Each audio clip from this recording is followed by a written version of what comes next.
मैंने 97.4% कैसे स्कोर किए without a proper time table. आप जो काम टाइम टेबल बना के कर रहे हो वो आप बिना टाइम टेबल बनाए मैं बस ये कह रही हूँ कि आपको टाइम टेबल नहीं बनाना, क्योंकि टाइम टेबल फॉलो ही नहीं कर पाते। क्योंकि आप एक बार पढ़ लेते हो तो उससे कुछ भी नहीं होता, आप भूल जाते हो उसको। Hey everyone, I am Vaibhavi and I scored 97.4% in my 10th board examinations that were held in 2026.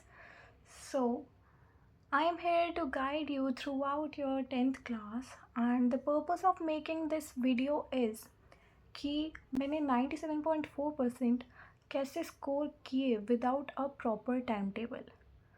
So look, time table होना is not necessary. I repeat, time table होना इज़ एब्सोल्युटली नॉट नेसेसरी। अगर आप जो काम time table बना के कर रहे हो वो आप बिना टाइम टेबल बनाए कर लो, और आपको कोई स्ट्रेस भी ना लगे कि मतलब आप इतने बजे तो मेरे को ये करना था, अभी तो मेरे को उठ जाना था। मैं बस ये कह रही हूँ कि आपको टाइम टेबल नहीं बनाना, क्योंकि टाइम टेबल फॉलो ही नहीं कर पाते मोस्ट पीपल। आप किसी से भी पूछ लो, मतलब कोई कितना भी बड़ा टॉपर क्यों ना हो, उनको कि बहुत दिल लगते हैं उस टाइम टेबल को फॉलो करने के लिए। सो व्हाट आई डिड कि मैंने बिना टाइम टेबल के क्या किया, तो ये मैंने अपनी प्रीवियस वीडियो में भी बताया था, बट मैंने इसका ये बहुत एक छोटा सा सेक्शन बताया था, तो मैं आज इसको इलेबोरेट करके बताने वाली हूँ। सो let's get started. So look, like अभी जून चल रहा है एंड हम सबके समर हॉलीडेज़ ख़त्म होने वाले हैं। That's a really sad thing, Emotional, damn it! because currently I'm also an 11th grader, so I can relate to you guys. तो अभी जैसे जून चल रहा है तो अब जुलाई आएगा, तो आप लोगों के अगर UT1 हो गए हैं मई में, तो UT2 होंगे जुलाई में मोस्ट प्रोबेबली। नहीं होंगे तो UT1 ही होंगे। फिर सितंबर में तो सबके हाफ ईयरली होते ही है, मिड टर्म होते ही हैं। तो मेरे पास एक कमेंट भी आया था कि हमको मिड टर्म का सिलेबस कब तक कंप्लीट कर लेना है। सो आई वुड सजेस्ट दैट कि मिड अगस्त तक हो जाना चाहिए, क्योंकि आपके पास सफिशिएंट टाइम रहना चाहिए रिवाइज़ करने के लिए। क्योंकि आप एक बार पढ़ लेते हो तो उससे कुछ भी नहीं होता, आप भूल जाते हो उसको। तो आपको रिवीजन के लिए टाइम चाहिए। So let's get back to the topic. हम बात कर रहे थे कि बिना टाइम टेबल के हम कैसे करें।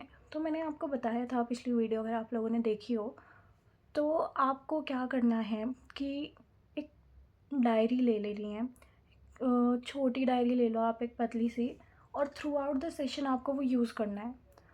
और उसके लिए आपको क्या करना है, अगर आपके पास एक टाइमर है, आप रोज़ पढ़ने बैठ रहे हो, तो आपको ये देखना है कि आप कितनी देर सेल्फ स्टडी कर रहे हो। अगर आपकी कोई कोचिंग है, आपने कितनी देर क्लास ली, और उस डायरी में रोज़ का टू डू बना लेना है कि आज मेरे को ये टास्क कंप्लीट करना ही करना है। तो उससे आपको एक माइंड में एक चीज़ रहेगी कि अभी मेरे को ये नहीं करना, मैं रेस्ट कर लेता हूँ अभी, पर मैं बाद में कर लूँगा। पर बाद में कह के ये नहीं करना कि उसको करना ही नहीं है, आपको वो कंप्लीट कर लेना है। जो भी आपने उस दिन के लिए चीज़ लिखी है वो आपकी उसी दिन पे कंप्लीट हो जानी चाहिए। फिर एज आई सेड कि सेल्फ स्टडी का आपको टाइम लिखना है। मतलब आप रोज़ रोज़ आप टू डू लिख रहे हो, तो आपको उधर लिखना है सेल्फ स्टडी मैंने इतने घंटे की, और मैंने अगर कोचिंग गया तो मैंने इतने घंटे की कोचिंग क्लास ली। तो आप उससे अपना प्रोग्रेस प्लॉट भी कर पाओगे कि जस्ट लाइक मैंने आज 3 घंटे पढ़ लिए, तो 3 घंटे अगर मैंने पढ़े तो मैंने वहाँ पे सेल्फ स्टडी के आगे 3 घंटे लिख दिया, और अगले दिन मैंने सिर्फ 1 ही घंटा पढ़ा। तो आपको रियलाइज़ भी होगा कि मतलब ये सही नहीं हो रहा, मेरे को और फोकस करना पड़ेगा, मेरे को और कंसंट्रेट करना पड़ेगा। तो आप इससे अपना प्रोग्रेस भी प्लॉट कर सकते हो। ऐसा नहीं है कि 3 घंटे के बाद सीधा 1 घंटे पे ही पहुँच जाओगे, बढ़ेगा भी प्रोग्रेस, आप देखोगे तो आपको टाइम टेबल नहीं बनाना है। वो all you have to do is, आपको एक डायरी लेनी है, उसमें अपना टू डू लिख लेना है, और उन टास्क को उसी दिन में कंप्लीट कर लेना है। एंड बिलीव मी, जब आप उन टास्क को उसी दिन में कंप्लीट कर लोगे तो आपको बहुत सेटिस्फैक्शन मिलेगी। एंड जैसे आपके स्कूल भी है, तो उस हिसाब से आप अपना उसमें टू डू में क्या लिख सकते हो कि मतलब आपको आज एक ये चैप्टर रीड करना है साइंस में, SST में, और अगर आपके पास कोई होमवर्क है तो उसके लिए भी आप अलग से टाइम रख लो। टाइम इन द सेंस आपको टाइम टेबल नहीं बनाना, कि आप उसी टास्क वाली लिस्ट में उसका भी एक टास्क बना लो कि आज मेरे को इसका होमवर्क कंप्लीट कर लेना है अलोंग विद मैं जो चैप्टर पढ़ रहा हूँ। तो इसके लिए आपको अलग से कोई टाइम अलॉट करने की ज़रूरत नहीं पड़ेगी। Just like in time table आप करते हो कि 5 to 7 मैं होमवर्क करूँगा, फिर 8 to 9 मैं पढ़ लूँगा। तो ऐसा आपको करने की ज़रूरत नहीं पड़ेगी। आप अपनी मतलब आप जैसे भी कन्वीनिएंट हो, आपके लिए कोई टाइम कन्वीनिएंट है, आप कितने बजे स्कूल से आ रहे हो। कभी कभी क्या होता है स्कूल की छुट्टी हो जाती है किसी दिन, तो आप उस दिन अपने आप को ज़्यादा टास्क असाइन कर सकते हो कि आज मेरे को ये वाला चैप्टर भी कर लेना है, मेरे को अपने बैकलॉग्स भी कंप्लीट कर लेने हैं। तो ऐसा आपका सब कवर अप हो जाएगा without a proper time table. So if अगर आप टाइम टेबल बनाते हो तो क्या होता है कि आपको वीकेंड के लिए अलग बनाना पड़ता है, आपको संडे के लिए अलग बनाना पड़ता है, जिस दिन हॉलीडे होता है उस दिन के लिए अलग, अब जिस दिन स्कूल जा रहे हो उस दिन के लिए अलग। तो आपको ये सब कुछ भी नहीं करना पड़ेगा। All you have to do is कि एक टास्क लिस्ट बना लो, एक टू डू लिस्ट बना लो कि आज मेरे को ये कंप्लीट कर लेना है।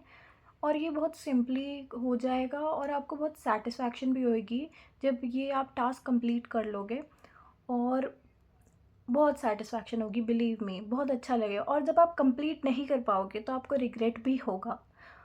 आपको टू डू लिस्ट बना के सेल्फ स्टडी का लिख लेना है, आपने कितनी देर पढ़ाई की, आप कितने टास्क कंप्लीट कर पाए। आप खुद को जज कर पाओगे कि आप कैसा कर रहे हो। जो आप टास्क, अब ऐसा भी नहीं करना कि एक साथ इतने सारे टास्क लिख लेने हैं कि वो कंप्लीट ही ना हो पाए एक दिन में। तो ऐसा भी नहीं करना। So that's all for today. Thank you everyone for watching this video. Stay safe, stay healthy, and stay connected. Bye bye.